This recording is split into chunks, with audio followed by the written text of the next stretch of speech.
Welcome to विद्यालय study point. आज की इस वीडियो में हम डिस्कस करने वाले हैं क्लास 12th का हिंदी कोर का। हमने जो है पेपर किया था, आप सभी को पता होगा। हिंदी जो कोर का एग्जाम है आपका वो कल होने वाला है एंड उसके लिए हमने थर्ड पेपर डिस्कस किया था। आज की इस वीडियो में हम उसका पार्ट 2 डिस्कस करेंगे एंड कुछ इस तरह से आपका पेपर आता है, जो बोर्ड का पेपर है कुछ इस तरह से आप देख सकते हैं।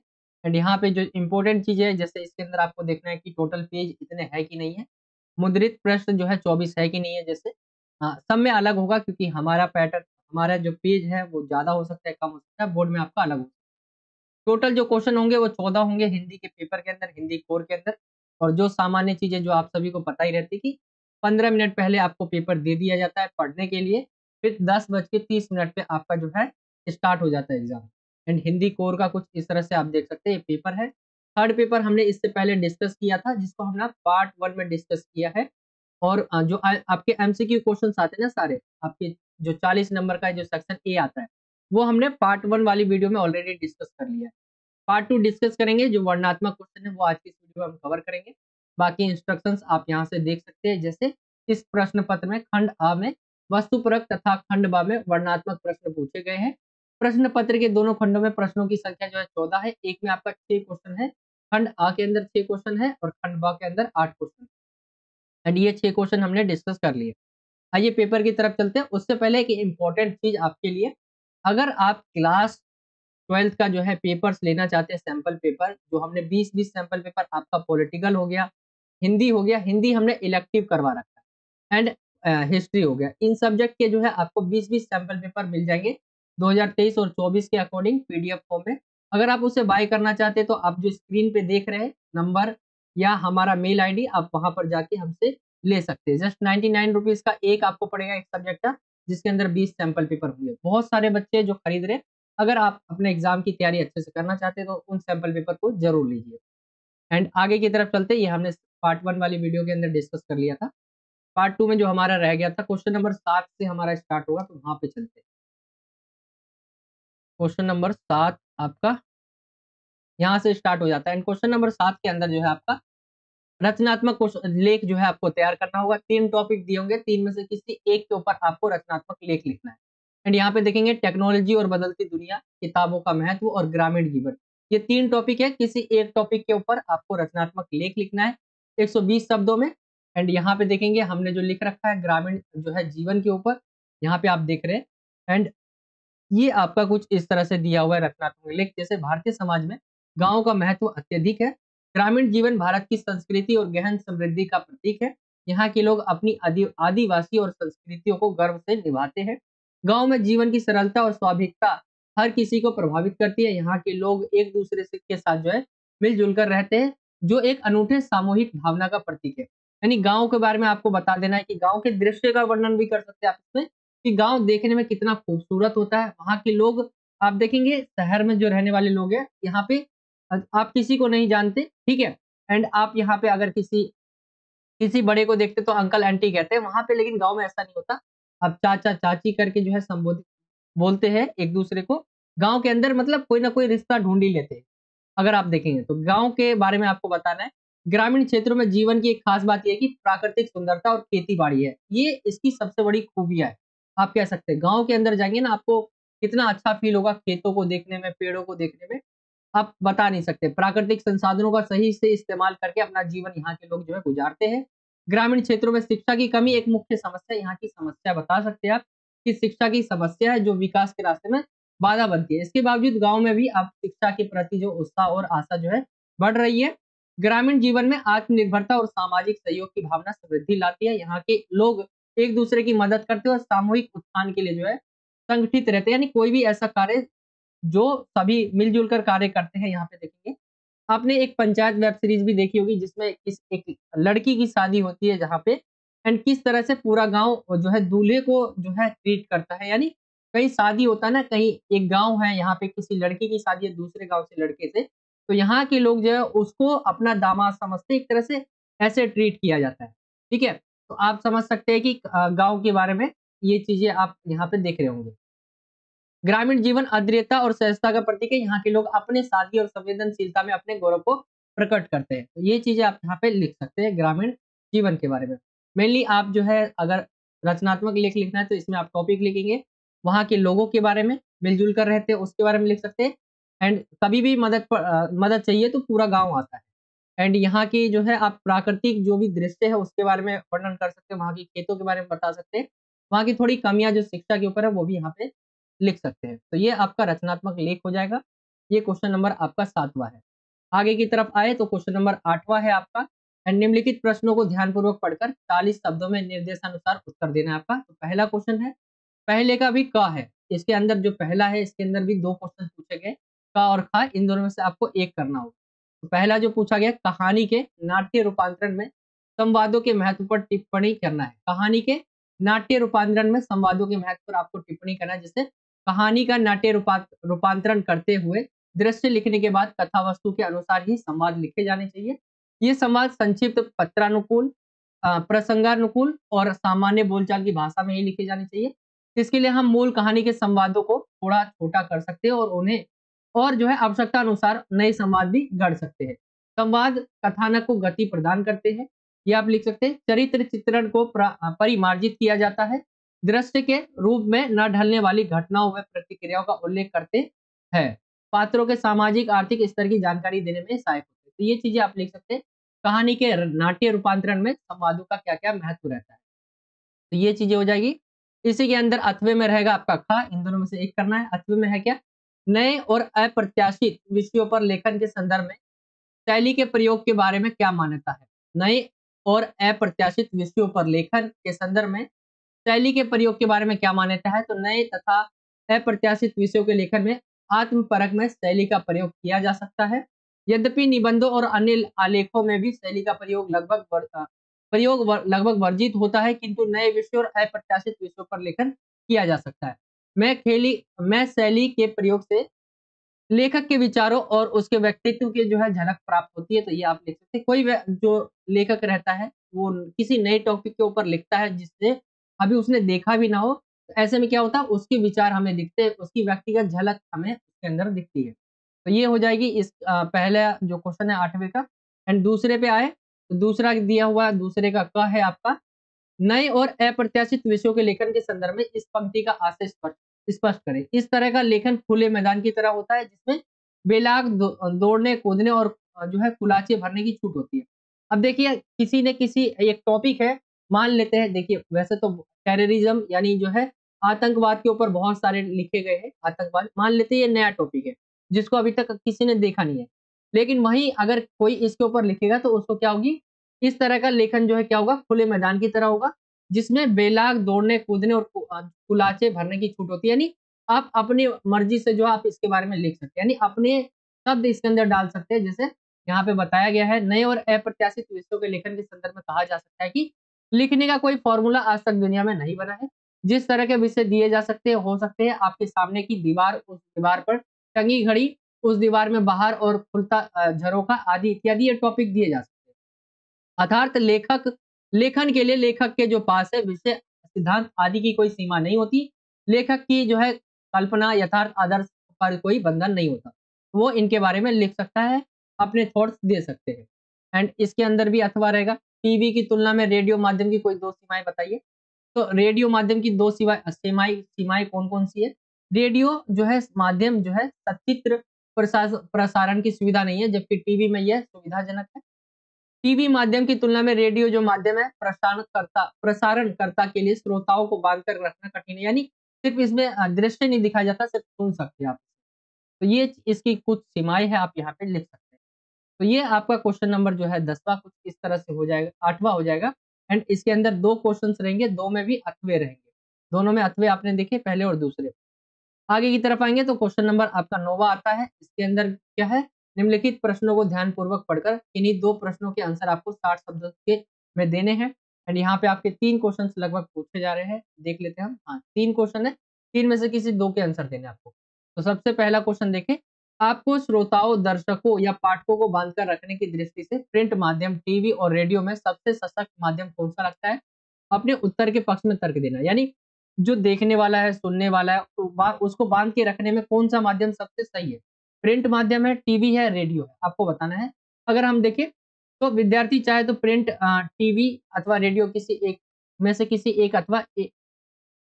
अथवा एक से अधिक माध्यमों पर अपने जो है तर्क प्रदान कर सकते हैं। जैसे प्रिंट माध्यम में पसंद के अनुसार किसी भी पृष्ठ को जो है एक बार या उससे अधिक बार जो है पढ़ा जा सकता है।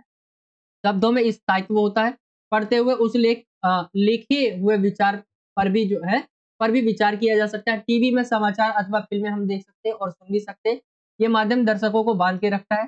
समाचार में पात्र दिखने में सजीव लगते हैं तथा सचित्र प्रसारण को समाचार अधिक जो है प्रामाणिक बन जाते हैं। टेलीविज़न माध्यम साक्षर व निरक्षर दोनों प्रकार के लोगों के लिए उपयोगी है। कम समय में हम अधिक समाचार देख सकते हैं। समाचारों को रुचिकर ढंग से दिखाया जाता है। रेडियो देश के कोने-कोने तक जो है पहुँचता है। इन्होंने तीनों के बारे में बता रखा है। एक तो आपका आ गया प्रिंट माध्यम, उसमें क्या है आप पेजों को पलटा सकते हैं, फिर वापस भी आ सकते हैं, सोच भी सकते हैं, विचार भी कर सकते हैं। टीवी क्या है? टीवी दृश्य माध्यम है जहाँ पर आपको इंटरेस्टिंग बनाता है। आप वहाँ पे दृश्य देख रहे होते हैं, जैसे आप फ़िल्में देखते हैं वो। रेडियो में क्या है आप सुन सकते हैं, जैसे संगीत सुनते हैं, वो भी जोड़े रख सकता है। तो कोई एक आपको लिखना है। जैसे रेडियो सस्ता भी माध्यम है, साक्षर निरक्षर सभी के लिए उपयोगी है। टीवी भी जो है जो पढ़े लिखे हैं जो पढ़े हो या ना पढ़े हो वो भी इसका जो है इस्तेमाल कर सकते हैं। एंड जो जो आपका जो है रेडियो है उसका भी यूज़ जो है अनपढ़ और पढ़े लिखे दोनों कर सकते हैं। लेकिन वहीं प्रिंट माध्यम देखें तो उसका सिर्फ पढ़े लिखे ही कर पाएँगे। दूसरा क्वेश्चन की तरफ हम आते हैं, किसी एक को आपको बताना था यहाँ पे, ठीक है? यहाँ पे तीनों का ही आपका पॉइंट दिया हुआ है, आप अपनी मर्ज़ी से किसी के ऊपर भी लिख सकते हैं। दूसरे क्वेश्चन की तरफ आए, डिजिटल मीडिया के उदय ने समाचार लेखन की उल्टी पिरामिड शैली के उपयोग को कैसे प्रभावित किया है?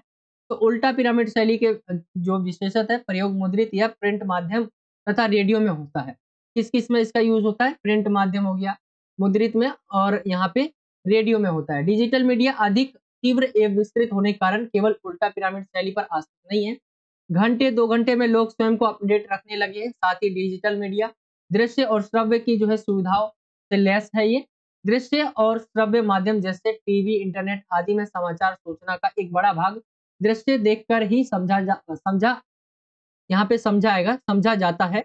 अतः उल्टा पिरामिड शैली अब समाचार लेखन के अन्य तरीकों में से एक अन्य तरीका अथवा शैली ही है। तो ये आप लिख सकते हैं यहाँ पे कि डिजिटल मीडिया के उदय ने जो है समाचार लेखन की उल्टा पिरामिड शैली के उपयोग को कैसे प्रभावित किया है। थर्ड क्वेश्चन की तरफ आए तो समाचार पत्रों में विशेष लेखन से आप क्या समझते हैं?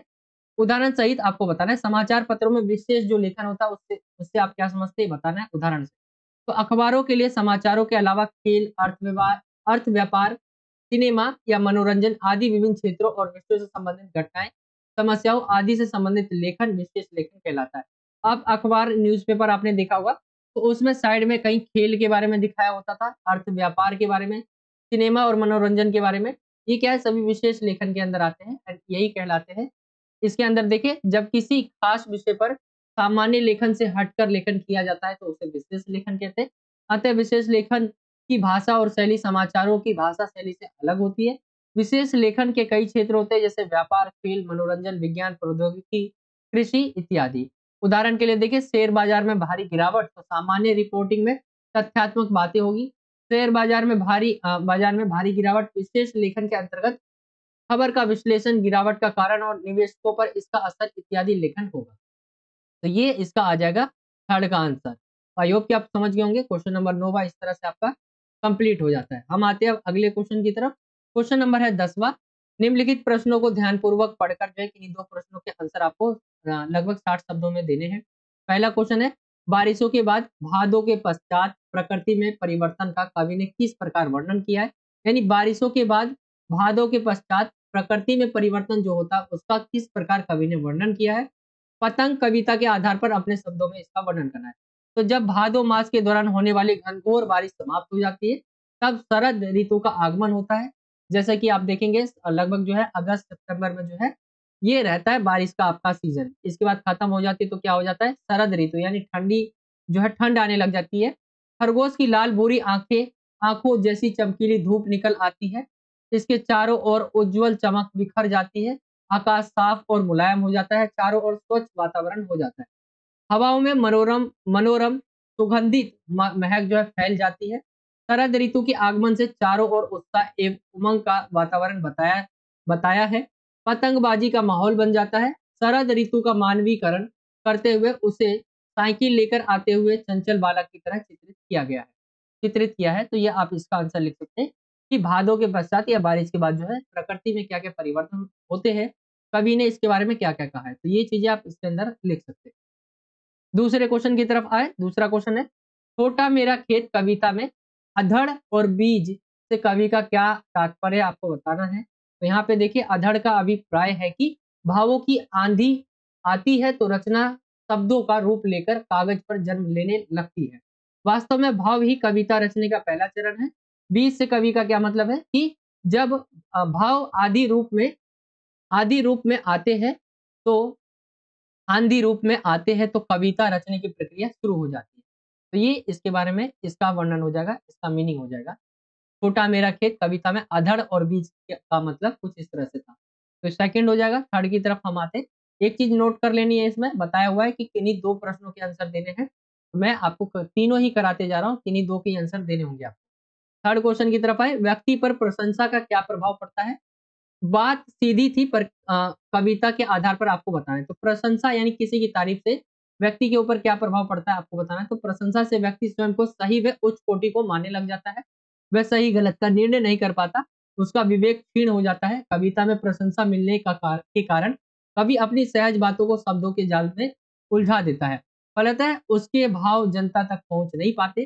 सीधी और सरल बात को कहने के लिए जब कवि जो है चमत्कारिक भाषा का प्रयोग करता है तब वह जो कहना चाहता है, तब भाषा के चक्कर में भावों की सुंदरता जो है वो नष्ट हो जाती है। तो किसी की तारीफ करते हैं तो उस पे क्या प्रभाव पड़ता है, वो अपने आप को बहुत जो है उच्च कोटि का मानने लग जाता है। वो सही गलत नहीं देख पाता, उसका निर्णय नहीं कर पाता। उसका जो विवेक यानी सोचने की शक्ति है बहुत कम हो जाती है। ये चीज़ें आप लिख सकते हैं। ये आपकी बात सीधी थी पर कविता के आधार पर आपको बताना था। ऐसा सब जगह नहीं होता रियल लाइफ में कि व्यक्ति की आपने प्रशंसा करी तो वो ऐसा हो गया, ऐसा सबके साथ नहीं होता। बट ये आपको इस कविता के आधार पर बताना था। अगले क्वेश्चन की तरफ आए, क्वेश्चन नंबर जो है 11वां है। निम्नलिखित प्रश्नों को ध्यानपूर्वक पढ़कर किन्हीं 2 प्रश्नों के आंसर आपको 40 शब्दों में देने हैं। पहला क्वेश्चन है, कैमरे में बंद अपाहिज कविता के आधार पर स्पष्ट करें कि दूरदर्शन वाले कैमरे के सामने कमजोर को ही क्यों लाते हैं। यानी कैमरे में कम जो है बंद अपाहिज जो कविता है आपकी, इसके आधार पर आपको बताना है कि दूरदर्शन वाले जो है कैमरे के सामने कमजोर को ही क्यों लाते हैं। तो दूरदर्शन वाले जानते हैं कि समाज में कमजोर व अशक्त लोगों के प्रति करुणा और भाव होता है। यानी आप देखेंगे इसमें बताया गया किस तरह से कि कमजोर व्यक्ति को ही दूरदर्शन पर लाते हैं, क्योंकि समाज में जो लोग रहते हैं वो बहुत ज्यादातर जो लोग रहते हैं वो कमजोर व अशक्त लोगों के प्रति क्या रहते हैं, करुणा भाव होते हैं। यानी दया की भाव रहते हैं उसके उनके अंदर। लोग दूसरे के दुख के बारे में जानना चाहते हैं। दूरदर्शन वाले इसी भावना का फायदा उठाना चाहते हैं। अपने लाभ के लिए ऐसे कार्यक्रम वो बनाते हैं। तो इस कारण जो है अपने लाभ के लिए एक अगर वर्ड में कहा जाए तो अगर एक लाइन में इसका आंसर दे तो अपने लाभ के लिए वो ऐसा कार्यक्रम बनाते हैं, क्योंकि वो जानते हैं कि लोग जो है किस तरह से जो मतलब एक तरह से भावना रहती है जुड़ी हुई गरीब लोगों से या कमजोर लोगों से, आप कह सकते हैं समाज में। तो ये आप इसका आंसर दे सकते हैं। दूसरे क्वेश्चन की तरफ आए। दूसरा क्वेश्चन है, बादल राग कविता के आधार पर भाव स्पष्ट करना है कि विप्लव रब से छोटे ही है शोभा पाते।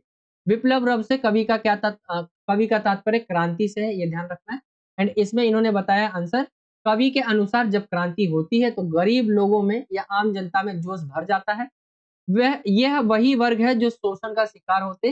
अंततः जब समाज में क्रांति होती है तो इसी वर्ग से जो है आरंभ होती है। तो बादल राग कविता के आधार पर भाव स्पष्ट करना था, विप्लव रब से छोटे ही है शोभा पाते।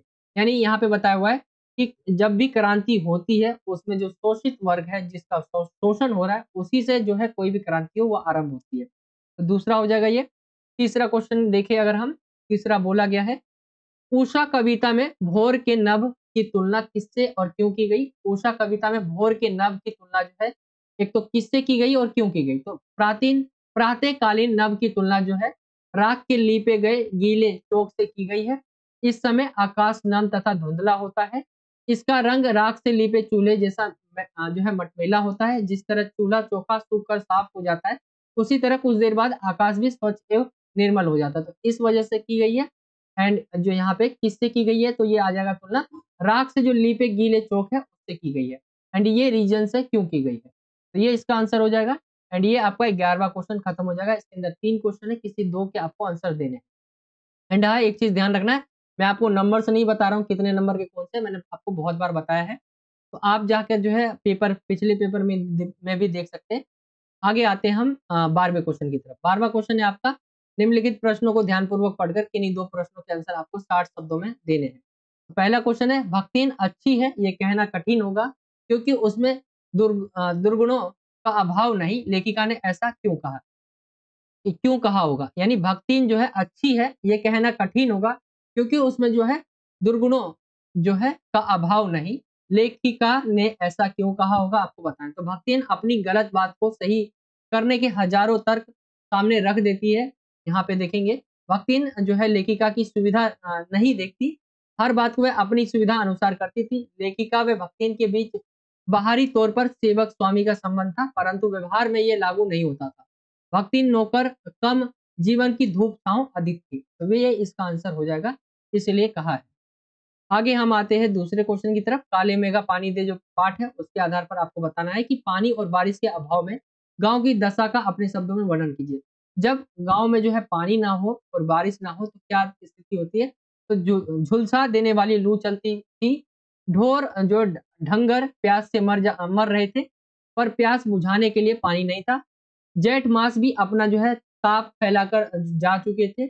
आषाढ़ के भी जो है 15 दिन बीत चुके थे, कुएं सूखने लगे थे, नलों में पानी नहीं था, खेत की माटी सूख सूख कर पत्थर हो गई थी। गली मोहल्ला गांव शहर हर जल लोग जो है गर्मी से भून भून कर त्राहिमाम कर रहे थे। तो ये चीजें आप इसके बारे में लिख सकते हैं।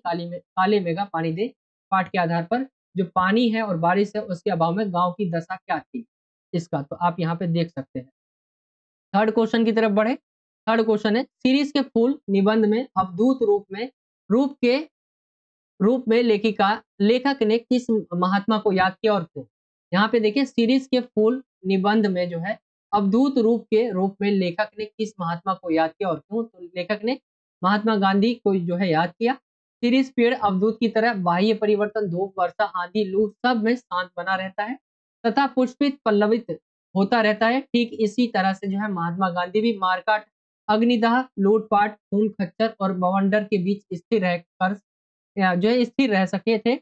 इस समानता के कारण लेखक को गांधी जी की याद आ जाती है, जिसके व्यक्तित्व ने समाज को सिखाया कि आत्मबल शारीरिक बल से कहीं ऊपर की चीज है, आत्मा की शक्ति है। जैसे शिरीष वायुमंडल से रस जो है खींच कर इतना कोमल इतना कठोर हो सकता है, वैसे ही महात्मा गांधी भी कठोर कोमल व्यक्तित्व वाले थे। ये आप कह सकते हैं। यानी एक तरह से देखें तो शिरीष के फूल को एक तरह से महात्मा गांधी से जोड़ा गया है। ये इसका आंसर आ जाएगा। एंड आगे की तरफ चले हम। 13वां क्वेश्चन यहाँ से स्टार्ट हो जाता है। आपका ये 12वां क्वेश्चन एंड हो गया, जिसमें 3 क्वेश्चन थे, किन्हीं 2 का आपको आंसर देना है। आगे की तरफ चले 13वें क्वेश्चन की तरफ। 13वां क्वेश्चन बताया गया है, इसमें 2 प्रश्नों के आंसर देने 40 शब्दों में।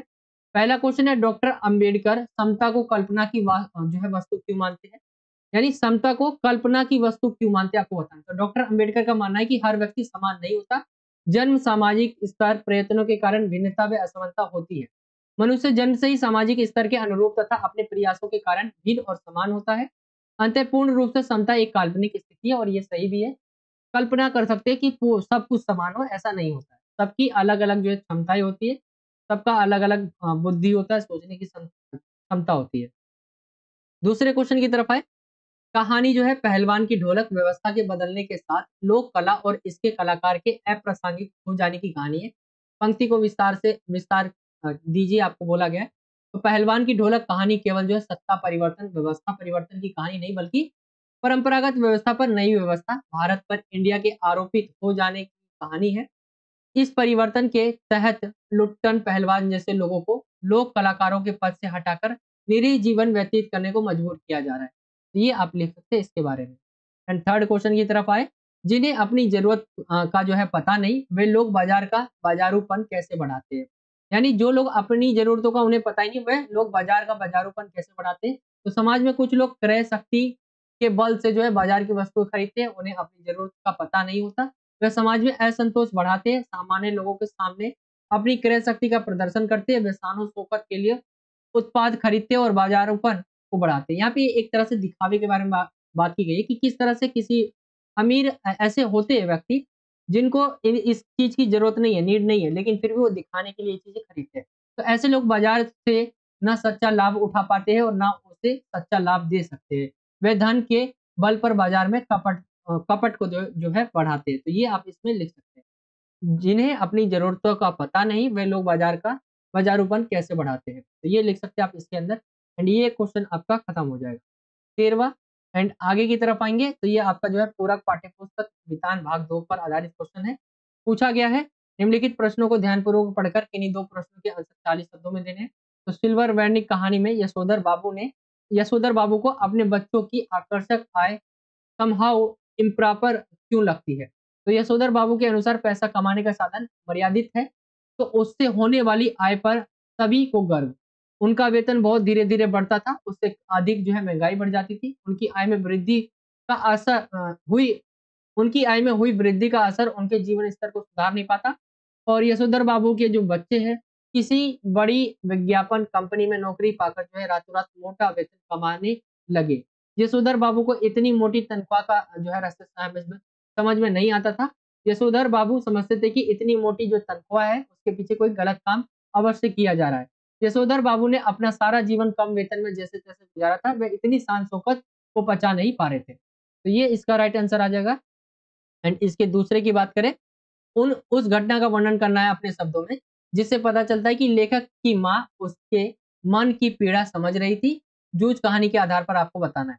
तो लेखक पढ़ना चाहता था, पिता ने अपनी इच्छा को ध्यान में रखकर ही लेखक को पढ़ाई जो है अपनी इच्छा को ध्यान में रखकर ही लेखक की पढ़ाई जो है छुड़वा दी थी। लेखक ने अपनी माँ से दत्ताजी राव जो है सरकार के घर चलकर उनकी मदद से अपने पिताजी को राजी करने की बात कही। माँ अपने बेटे की पढ़ाई के बारे में वह दत्ताजी राव से जाकर जो है बात भी करती है और पति से इस बात को जो है छिपाने का आग्रह भी करती है। तो ये समझ सकते हैं कि लेखक की माँ उसके मन की पीड़ा को समझ रही थी। तो ये आप कह सकते हैं।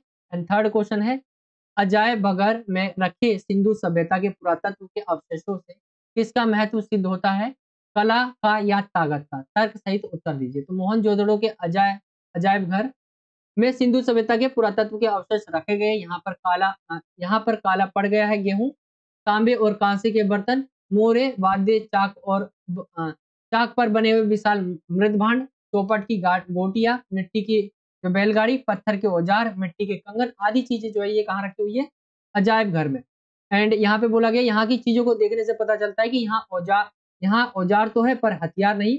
समूची सिंधु सभ्यता में हथियार उस तरह के नहीं मिले जैसे किसी राजतंत्र में होते हैं। यहाँ पर प्रभुत्व जो है नदारद है। इससे पता चलता है कि लोग इस सभ्यता में काला का महत्व नहीं था। इस सभ्यता में कला का महत्व नहीं था, ना कि ताकत का। इस सभ्यता में कला का महत्व अधिक था, ना कि ताकत का। मैं कला का यहाँ पे ज्यादा महत्व था, ना कि ताकत का। इससे हमें पता चलता है जो भी हमें चीजें पाई गई सिंधु सभ्यता से उसके बारे में। आप सभी जानते होंगे सिंधु सभ्यता जो कि हिस्ट्री में आपकी किताब में है। एंड ये आपका पूरा का पूरा जो है हिंदी हो गया है कंप्लीट। हमने थर्ड पेपर का पार्ट 2 डिस्कस किया। आई होप कि आपको समझ आ गया होगा। ये आपका पार्ट 2 था। एंड वीडियो आपको अच्छी लगी तो वीडियो को लाइक करें, शेयर करें अपने दोस्तों में। अगर आप हमारे चैनल पर नए हो तो नीचे आपको सब्सक्राइब का बॉक्स दिखेगा जहाँ सब्सक्राइब लिखा होगा, उस पर आपको क्लिक करना है। बेल के आइकन को ऑल पर सेलेक्ट कर लेना है। इससे जब भी हम कोई नई वीडियो डालेंगे तो आप तक नोटिफिकेशन पहुंच जाया करेगी। बाकी यही था आज का वीडियो। हाँ, आपको अगर सैंपल पेपर्स लेने हैं, जो हमने 20-20 सैंपल पेपर बनाए हुए हैं, पॉलिटी हो गया, हिंदी इलेक्टिव हो गया और हिस्ट्री हो गया, 20-20 सैंपल पेपर 2023 और 24 के अकॉर्डिंग हमने बनाए हैं।